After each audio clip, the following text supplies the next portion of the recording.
নতুন প্রজন্ম এখান থেকে শিখুক, যেমন আমরা সবাই ফ্যামিলি মিলে আসি, সবাই যেন এখানে আসে, আমাদের সংস্কৃতিগুলো যেন পরিচিত হয়, আরও বেশি বেশি যেন এগুলো সবাই জানে। সবাইকে শুভ নববর্ষ।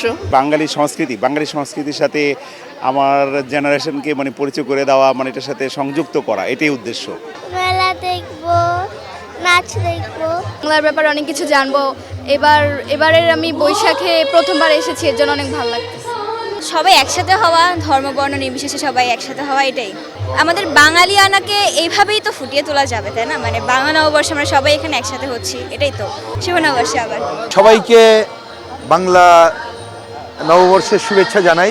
সব অমঙ্গলের বিরুদ্ধে সম্প্রীতির বন্ধনে পুরো দেশবাসীকে আবদ্ধ করে আমরা এগিয়ে যাব। সংস্কৃতির সঙ্গে আমাদের পরের প্রজন্মকে দেখিয়ে দেওয়া বা ওদেরকে চিনিয়ে দেওয়া, এটাই বড় বিষয়, এটাই আমাদের ধরে রাখা দরকার।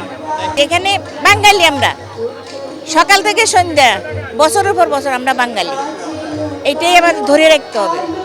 হ্যাঁ, নতুন প্রজন্ম যারা বিপদে যাইতেছে তাদেরকে যেন ফিরিয়ে আনা যায়। এটা আমাদের নিজস্ব সংস্কৃতি। আমরা এতদিন একটা পরাশক্তি, অপর দেশের সংস্কৃতি নিয়ে যে মাতামাতি ছিল, আজকে নতুন এই সরকার যেভাবে নতুন সংস্কৃতি শুরু করেছে, এটা আমাদের জাতির জন্য, আমাদের জন্য গর্বের, অহংকারে। এই সংস্কৃতি যেন আমরা ধরে রাখতে পারি সবাই মিলে। আমাদের এই ভালোবাসা, আমাদের মিলন বন্ধন, আমরা যেন বৈশাখে সবাইকে মিলে এই দেশ গড়ার লক্ষ্যে আমরা যেন একাত্র হতে পারি। যেহেতু বাঙালি উৎসব, প্রাণের উৎসব, সকালবেলাটা না আসলে খুব খারাপ লাগে। 1432 সাল নতুন করে আসলো, আমরা যেন সবার সমস্ত কিছু সব কিছু মুছে দিয়ে যেন খুব ভালোভাবে কাটে, সবার মঙ্গল কাটে।